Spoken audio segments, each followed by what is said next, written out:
Dhan Tamang, welcome along to the Grind Diaries podcast. Oh, thank you. Thank you for having me. Very good. Good to be here. Yeah, it's amazing to have you on. So for those that don't know, 6 times British latte art champion, and everybody that knows me will know I'm a massive coffee lover, coffee fan. Sure. Yeah, you know, obviously followed your journey for quite a while. We actually, attended one of your coffee latte art courses many years ago. Was, 6-7 years ago. Yeah, so delighted to have you on. Really appreciate you taking the time out of your busy schedule. I know how busy you are, so I really appreciate you coming along. Oh, thank you so much again. Thank you for having me. I think it's going to be really fun to share my journey here. Yeah, 100%. Do you want to just start by just giving a bit of an introduction about what you're up to now and kind of, you know, where you're going with your journey? As you say, my name is Dan. I'm originally from Nepal. Living in Winchester for the last 15 years. Moved to UK in 2010. So I've been in a coffee roughly around 17, 18 years. Almost my first job of my career. And thank God I'm still in a coffee, hustling around. So that's pretty much a small journey. Awesome. And you've got coffee shops in and around Winchester that you're kind of building and progressing. Yes, we got a few shops in Winchester. One is Kavi Coffee, which is a Nepalese word as well, Kavi. And then we got one is Needed Sandwiches. It's more takeaway and it's more like a high street shop. Yes. So Kavi is more for kind of like a fine dining. You got like, they said it's a more good coffee, good food, fancy foods and stuff. Open kitchen, over 100 covers. It's a big place, yeah. And then Needed is the bakery type place. Correct, yes. More sandwiches, good coffee, hot chocolates, more takeaway, high street takeaway shop. Got it. I know where you mean now. Yeah, it's right opposite the Buttercross. Yeah. Oh yes, yeah. And I know exactly where you mean now. I've actually passed that a couple of times and it's a good location. Great location. Always really busy. Yeah. There's always full, and there's seats outside, right? Oh yes, seats outside. Seating outside. That helps a lot actually. Yeah. As a high street shop. Yeah, I can imagine. So, what's what's life like as a coffee shop owner in Winchester? Like, you know, how's it going for you? Pretty much just like any other businesses. Having coffee shop is, again, there is always, positive, negative, always a side. So good things is you wake up, go there, make sure everything is, good to go, work with the team. I actually work in a shop, so okay, cool. 4, 5, 6 days on the rota.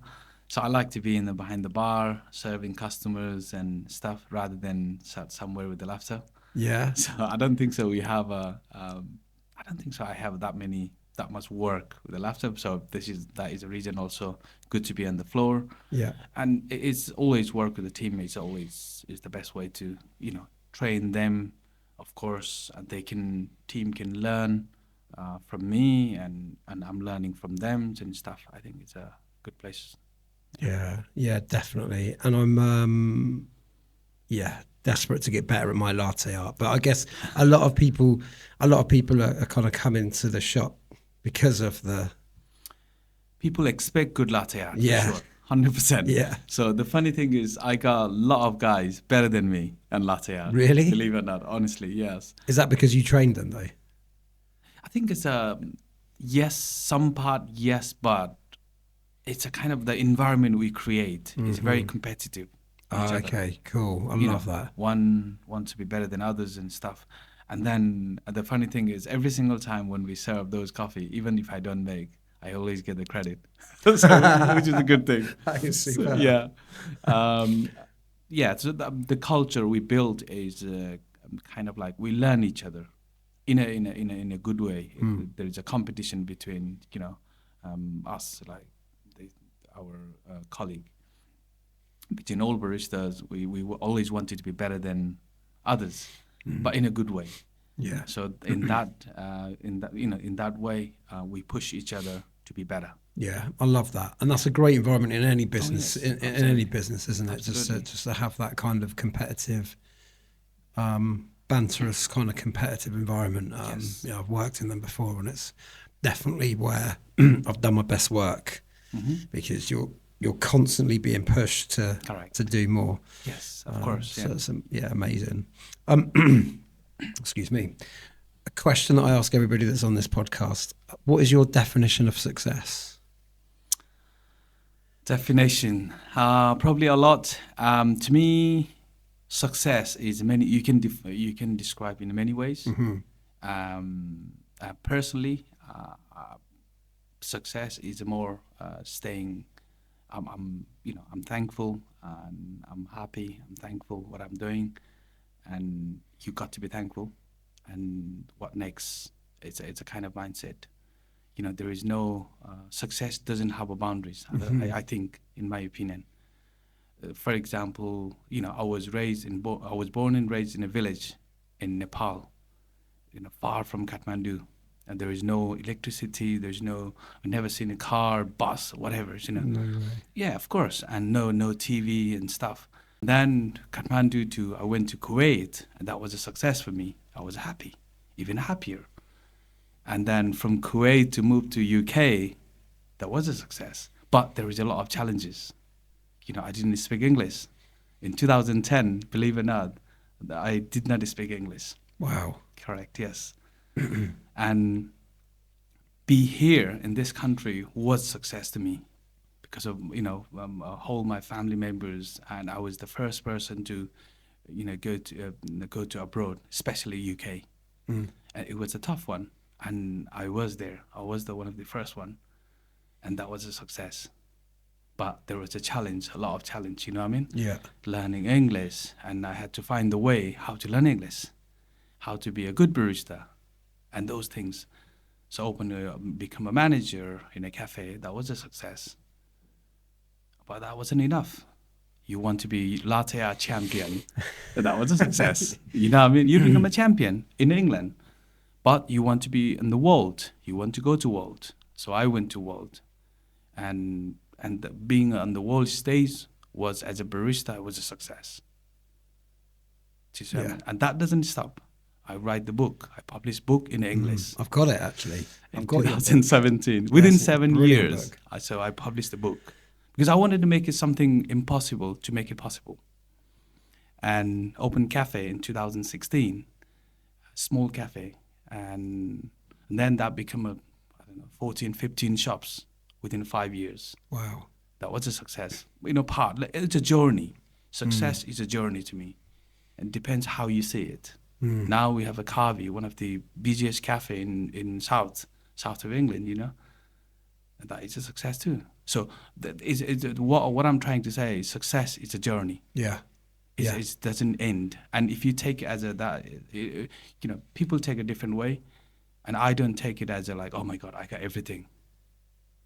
So No. good. So And good. to me, yeah. it's not a success. I want to do better, and that is how I see. So it's a constant kind of mindset rather than a It's destination. a mindset. Yeah, there's no destination. Yeah. Success doesn't have a destination.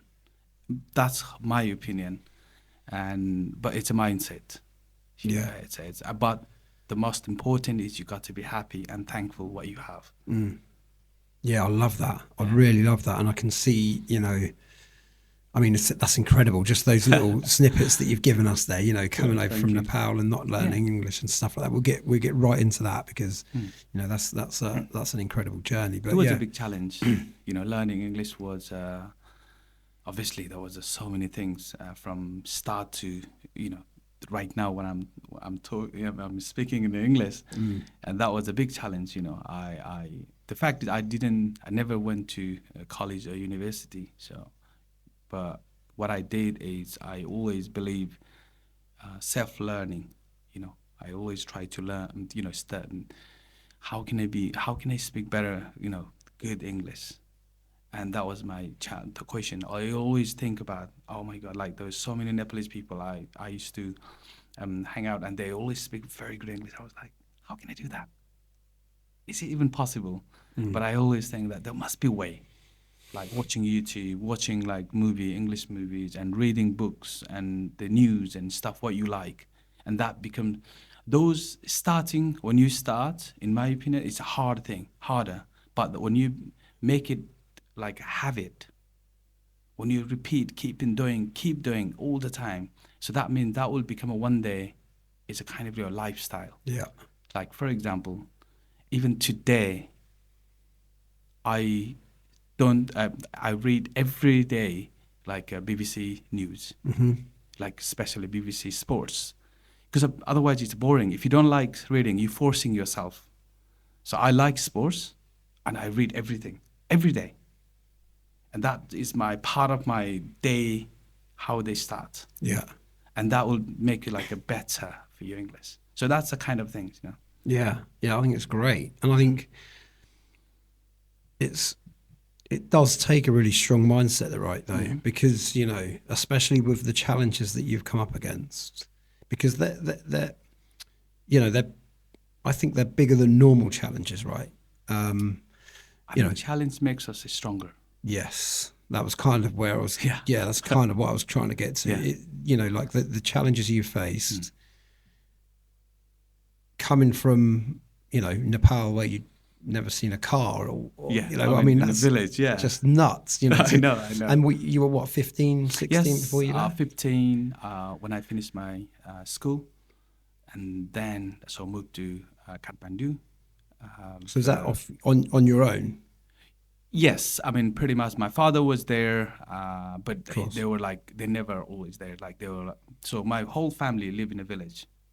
My father was doing trekking, so in seasons, like season is normally like 3 months a year. Yeah. So that's what on they do. Yeah. Mount Everest, is Yeah, it? and rest is just in a village, and so he normally go to village and do farmings and stuff. Incredible. But, you know, but the Kathmandu was I have to be my own, and I was working. I was working from 16 full time. Yeah, I always work. I'm never afraid to work. I mean, you know, to me, is work is something is in my blood, and I always believe it's you know, it doesn't matter what you do, you got to love it, and you can progress. If you don't like, then you don't really progress. And Yeah. so that's kind of start, and coffee and still coffee. Yeah. Yeah, incredible. So I'm interested to talk about, you know, the journey from Nepal, you know, going from, you know, being a really low tech part of the world, I mean, always been intrigued by Nepal because I'm fascinated with Mount Everest. You know, I've read a lot of books and watched a lot of documentaries about people that have climbed it. I'd love to do it myself one day, but it's pretty expensive. But maybe one day.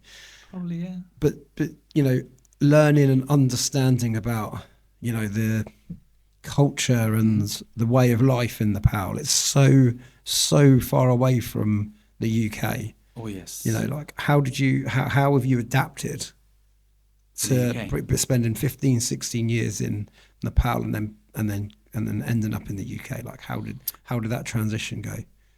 Well, I mean, the first thing was when I arrived in the UK, I was so happy. Oh, thank God, I'm in the UK.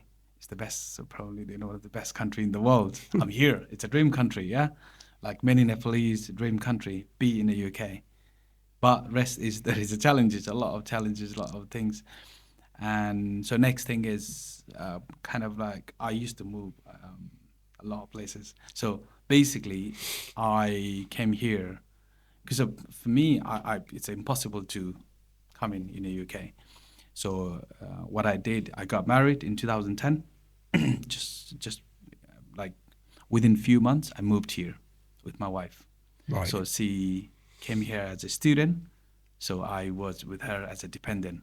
And that was the kind of like a bridge, you know, for me. So I came here, she studied, she went to university doing her bachelor degree.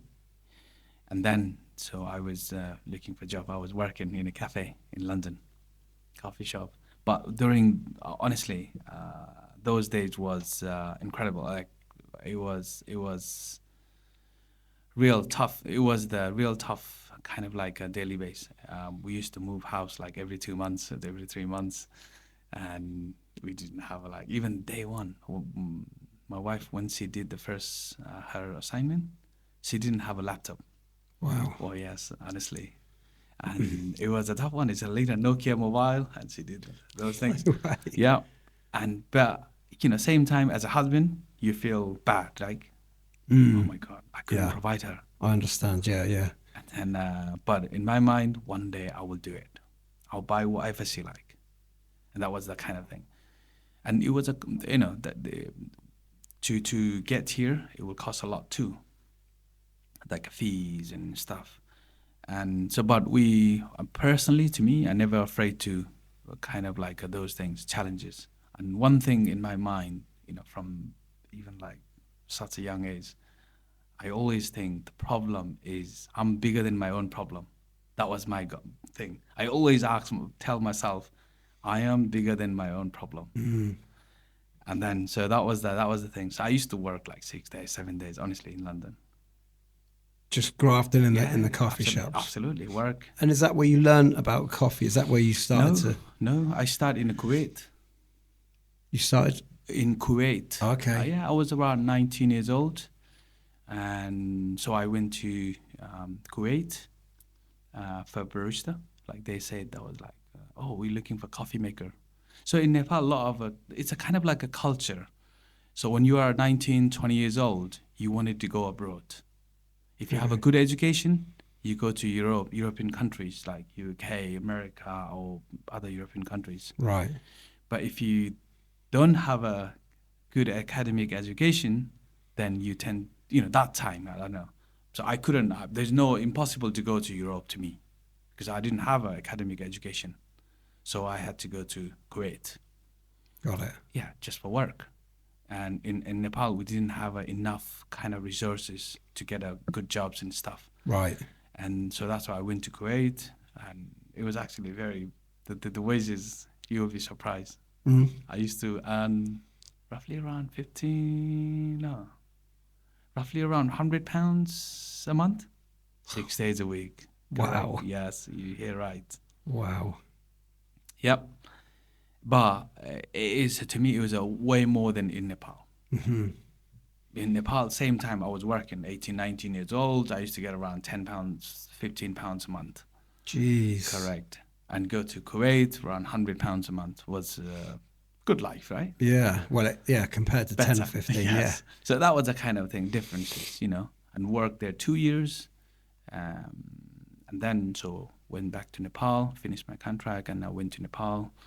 Again, what I've done is I took loads of like their handbook, coffee, like the barista manual handbooks and stuff.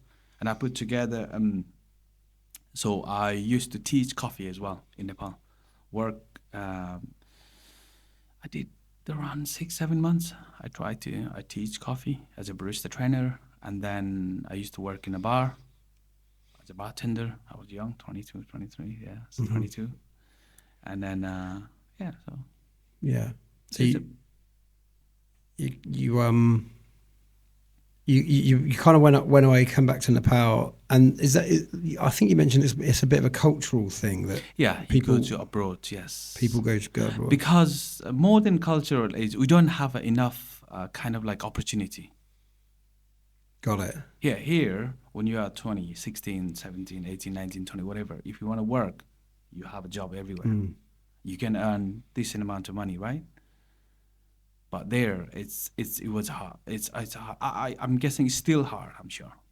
Still, it's hard to find a good job. Do you go back very often?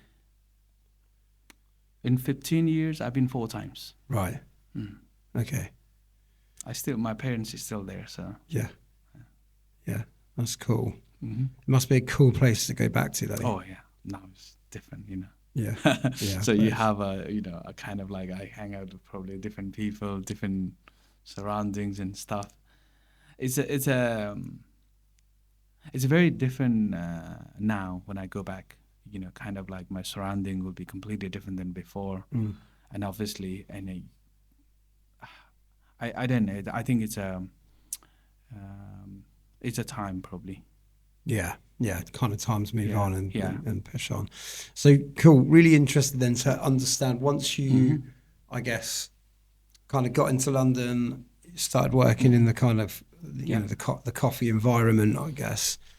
What was it then that made you becoming a bit of an extraordinaire in latte art? So it's as a coffee maker, your dream is you want to be the barista champion, latte art champion and stuff, yeah.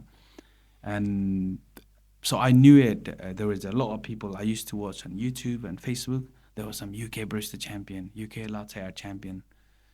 Oh my God, there was like, when I see them, I used to think, oh my God, this is even real. The people are, it's a god kind of thing. So like, they are champion. And back in 2010, I think it was a world coffee event was in London.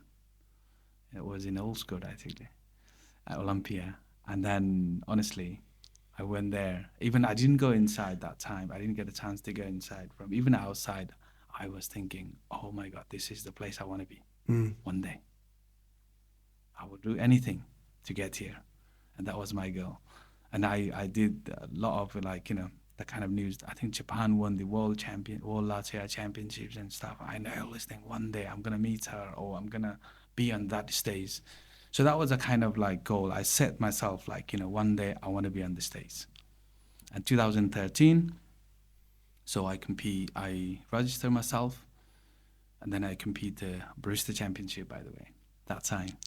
Barista is more, you talk about the coffee beans, the farmers, and the process and recipes and stuff. So I compete, and I didn't get to qualify for next round. So I compete same time, so like the following months. I think latte art as well. And that's where, and I was telling myself, I still remember,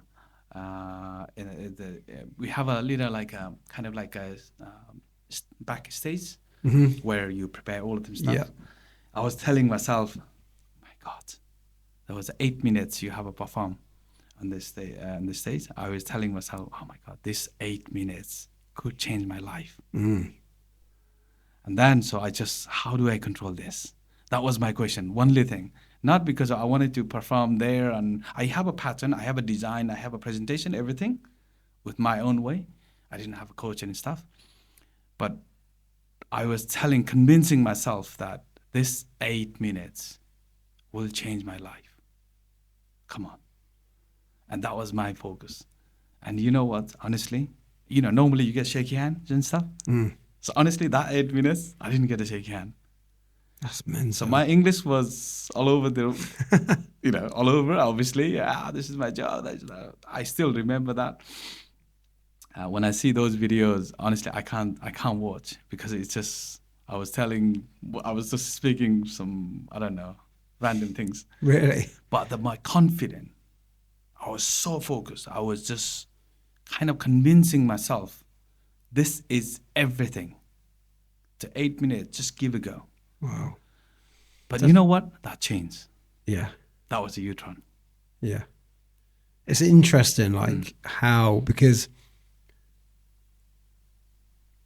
to stand backstage and say the next 8 minutes could change my life, to many people that would be putting a lot of pressure on themselves, and then that would be playing on their mind, and they might mess something up. How did you use that to get over your nerves? Well, I mean, first thing is, I'm a kind of person, I always believe myself. I don't believe, when I go on the stage, I've been many different stages, latte art, world latte art, UK and everywhere. I never listen music to get focus. No, I don't have to. Because I'm making coffee. That's what I love it. That's what I've been practicing. I always convince myself, this is what I do. I don't have to have any other thing to get focus. No, I'm fine. That was me. That's cool. I always ask myself, I don't need any head massage or music or something. I don't need a different zone or something, to get focused. No. That's crazy. Yeah, I'm always thinking. You just that self-control, that kind of focus. Yes. You're able just to zone in with no outside influences, and just go onto the biggest stage that you've ever been on, and for 8 minutes perform That's crazy. And then also one thing I always make sure is to become a champion, to win something, you don't have to be the best. And that's why I know exactly. To me, you don't have to be the best to win any like kind of competition or championship. No, you don't have to. You got to be the winner. You know how to win. You got to no fear. Like, don't be afraid to lose. Don't be afraid to come in second, third, fourth, fifth, whatever, 10th, 20th. Don't be afraid. Don't put the pressure. The winning is a part of the game. So when you say you don't have to be the best to win, No. Are you, I guess from that perspective, you're referring to your performance on the day. There could be someone much better than you, but as long as you perform on the day. There's always a better. Of course. I always know that. I never been the best, I'm sure, those competitions. But I know, one thing I know is a kind of like you got to those mindset. If you make a mistake, how can you recover that? You don't crumble. Got it. Do you know what I mean? You focus.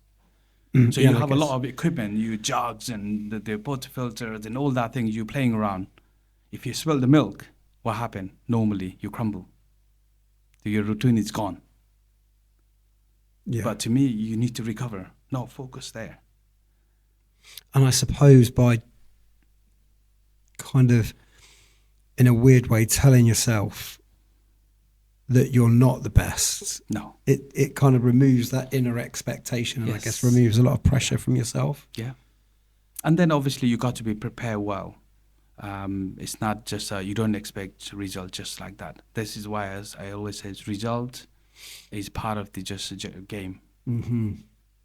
You know, that result doesn't define who you are. End of the day, you are who you are. You know, I mean, like, I never win the world. You know, my first biggest rank was number 4 in the world. Yeah. That is amazing. Yes, but, you know, I mean, you wanted to win the world, but I never won. But same time, you know, it doesn't mean like, you know, I can't do certain things, you know, writing books and doing things and then opening cafe and doing that. These are just a part of the journey. Competition is part of one of the little slice of my life, my journey. It's not all of them. Yeah. It's an incredible mindset to have. Like, you've got this kind of I'm capable of anything kind of attitude, coupled with this brilliant performance type mindset where you're able just to be really calm and cool and collected in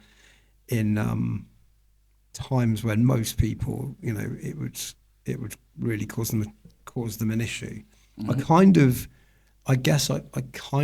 liken it to public speaking, you know, when you're kind of stepping up on stage and you need to come across very calm, confident and collected, but inside everything's going like utterly crazy. Of course, you know, as a human being, you get nervous, you get, you know, loads of pressure, you feel it, but you just find the way to control and be you. I think it's don't be afraid to make a mistake. And, you know, when even today, I'm sure, you know, the way I'm speaking English, and I'm sure the grammar is all over you know, all over, I'm sure. But I'm not afraid. It's okay. It's okay to be okay, you know? Yeah. You don't have to be the best.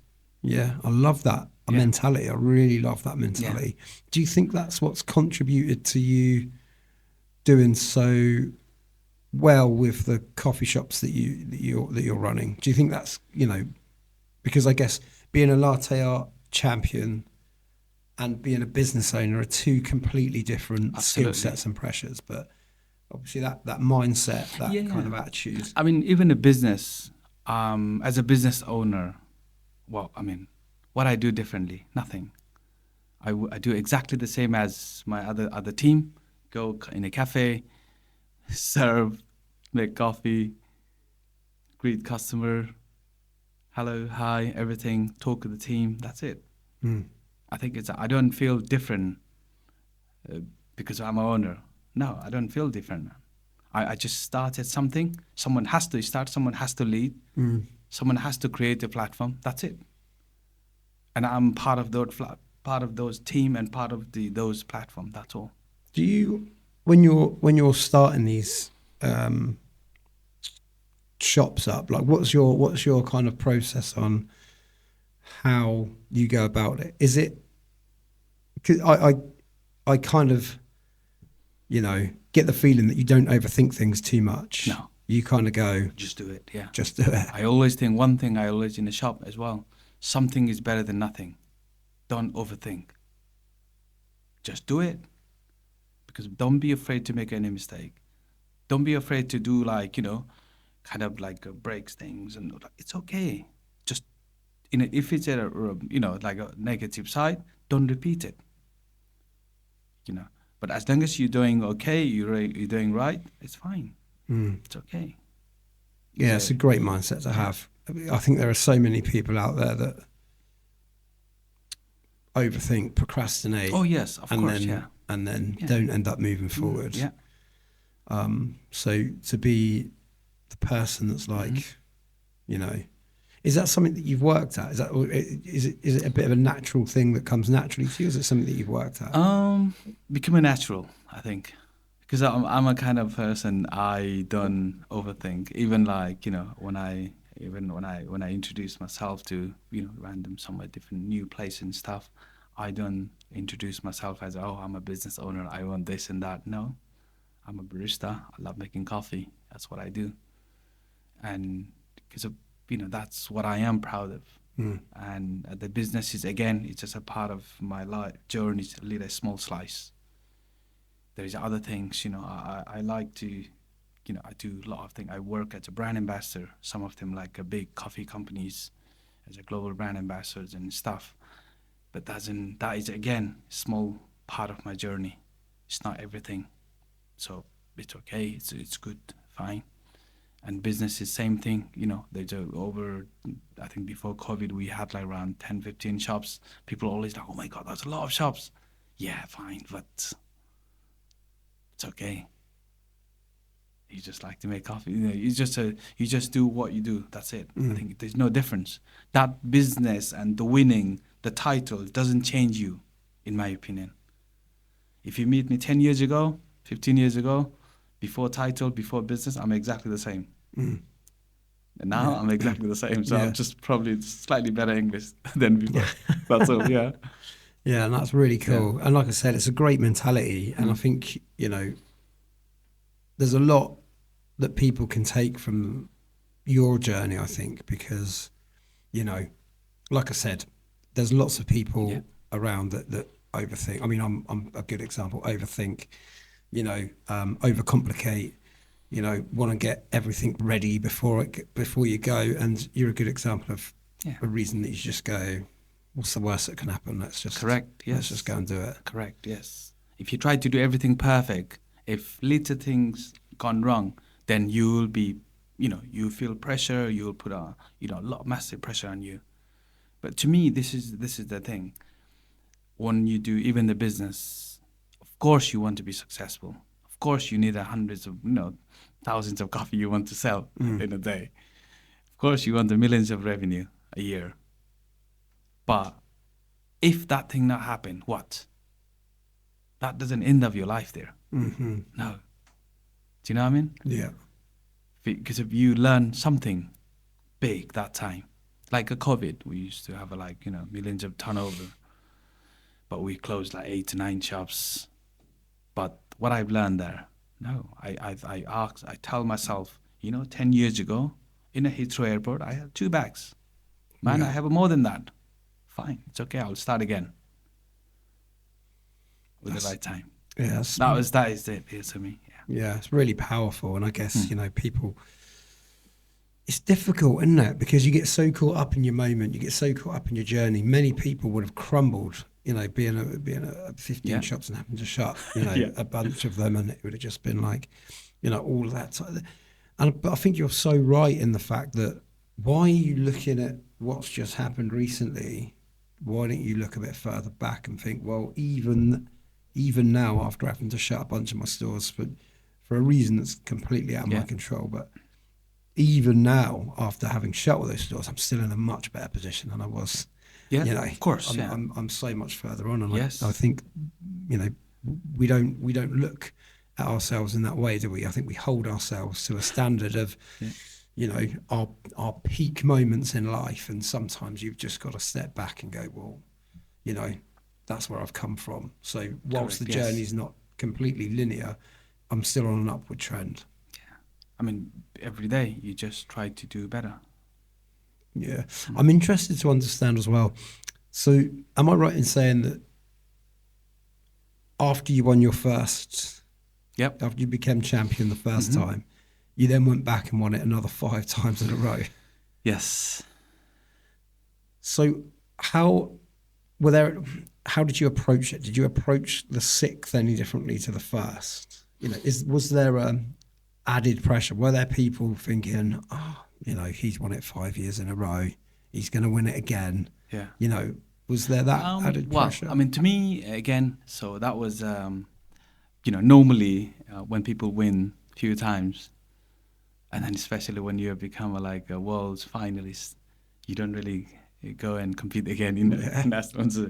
So for me, it wasn't. This is why I said earlier. I never compete against people.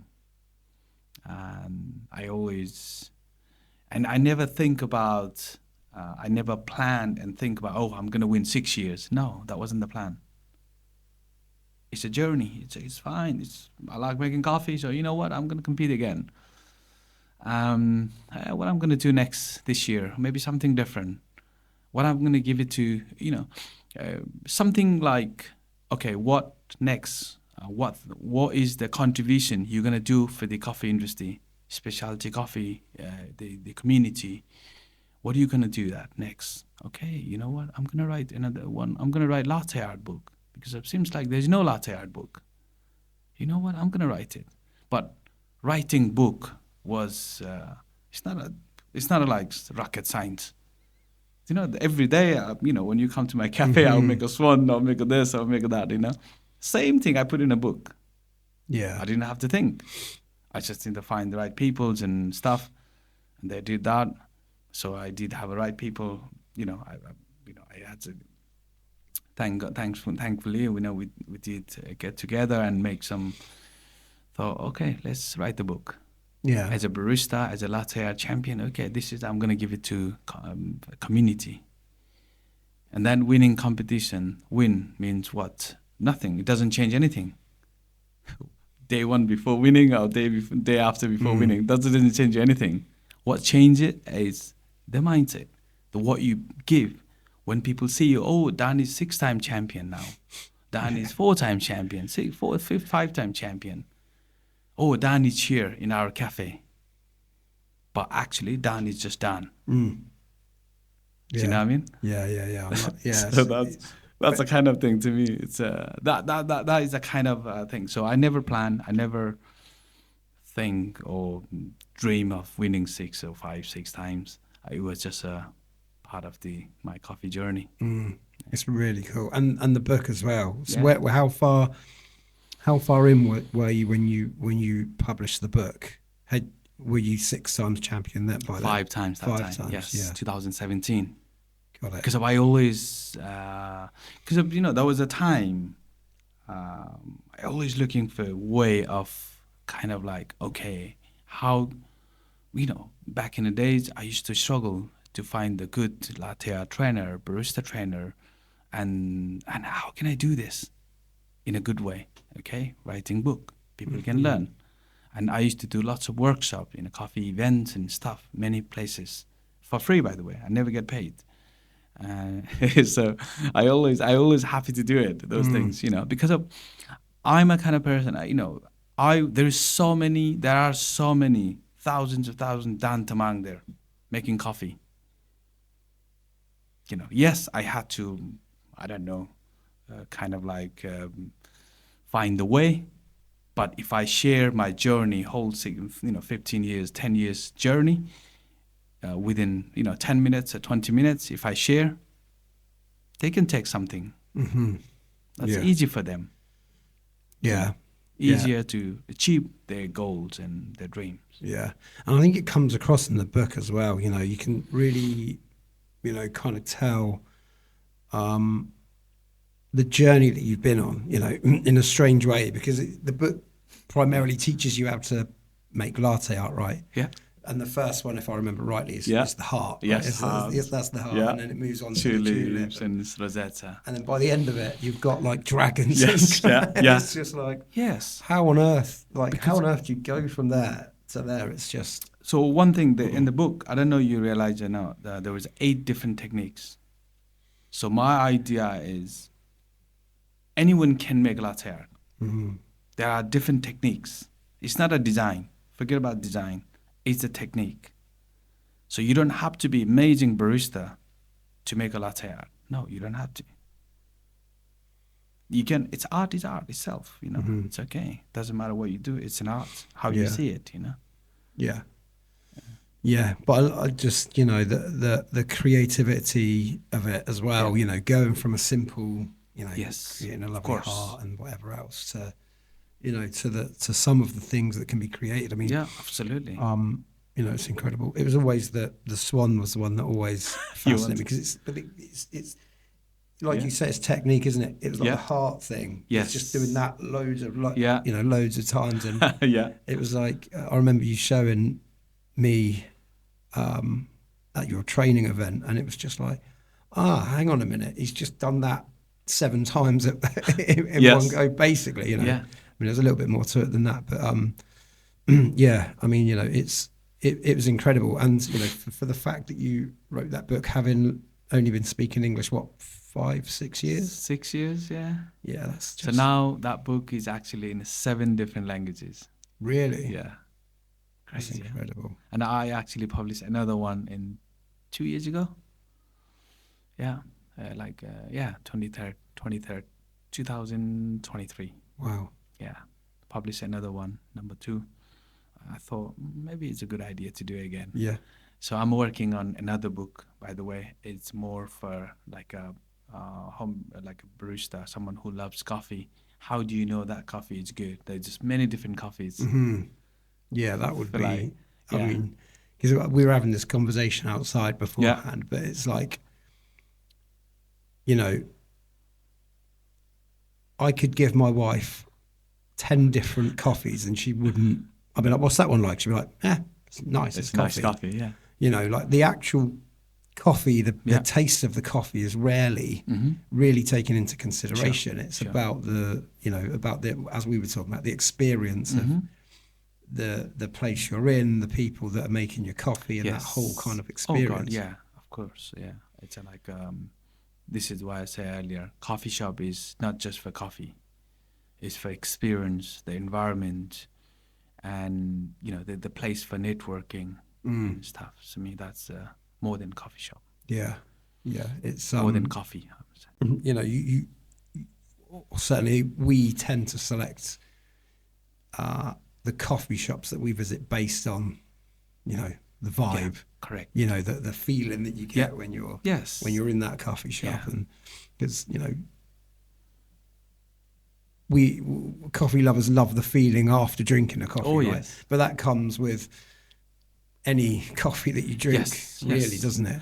Yeah, I mean, coffee is, to me, it's in my opinion, for the coffee shop, coffee is just a secondary part. The first thing is the as a customer, you need to feel welcome. Hi, hello. You don't just serve coffee. You must say hello first.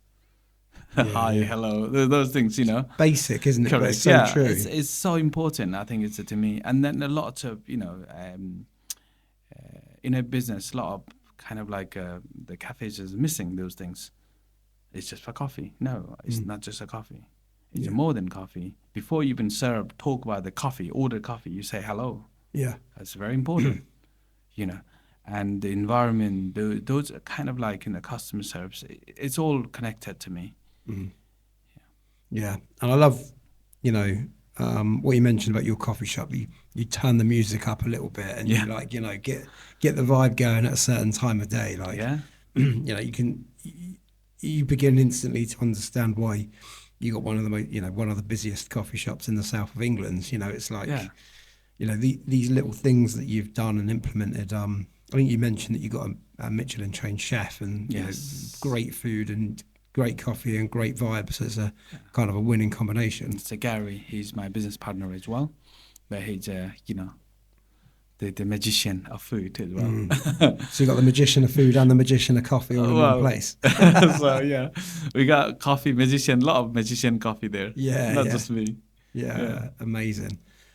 So what is it you think that you've kind of, what's been your biggest kind of learning, do you think, over the period that you've you know, it's kind of all the way back from Nepal through to now? Like, what's the thing that you think is like the you know, your biggest kind of learning? Well, I mean, it's a lot actually. You know, first thing is don't give up, and just keep going. If not once, twice, 3, 4, 5, 10, you get there.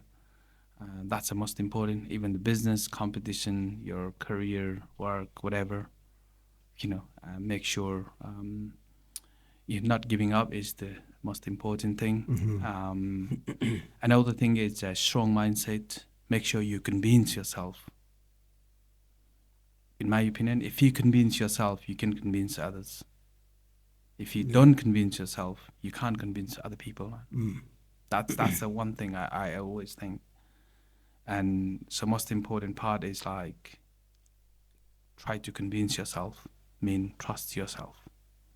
And I guess that comes from giving yourself proof that, you know, I think that's me. you don't give up. You no. you know, you do the things that you. Yeah, I mean that's important. I always think I can control myself any situation. I mean I can convince myself. Like for example, so we say like dry January we don't drink alcohol. Come on, doesn't have to be January. I can do it in May. Try to do it in May. Why not? Same thing. Yeah.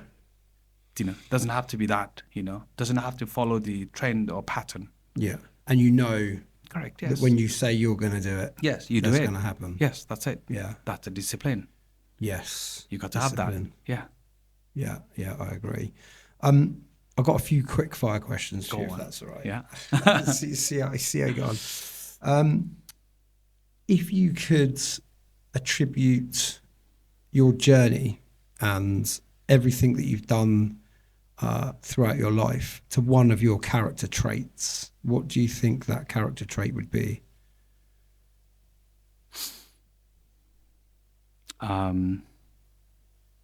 Character traits. It can be any character. Wow. Can be cartoon, anything. Yeah. Something like a very big mindset, something like a cartoon character, like Hulk. Yeah. Is the brave. It's brave. Do things, Yeah. you know? Yeah. I So don't know. yeah. Maybe is that correct answer? Yeah. I don't know. Sure. So like, yeah, the braveness and the, you know, braveness. the kind of, do things. yeah, You know? to get you through the You don't have any technique. You just do things. Yeah. Like grafted. You know, you just do it. Yeah. I don't Okay.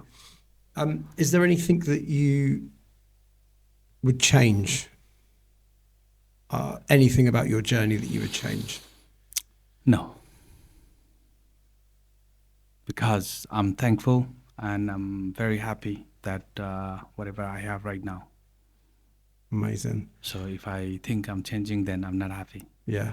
That's really cool. Yeah. And then last question for me: what's next? What's next on your kind of journey of? What next? I think it's better. I need to, you know, do kind of like I'm trying to do better myself every day, trying to be better person, better husband, better father, better barista, better businessman. Yeah, that's the next.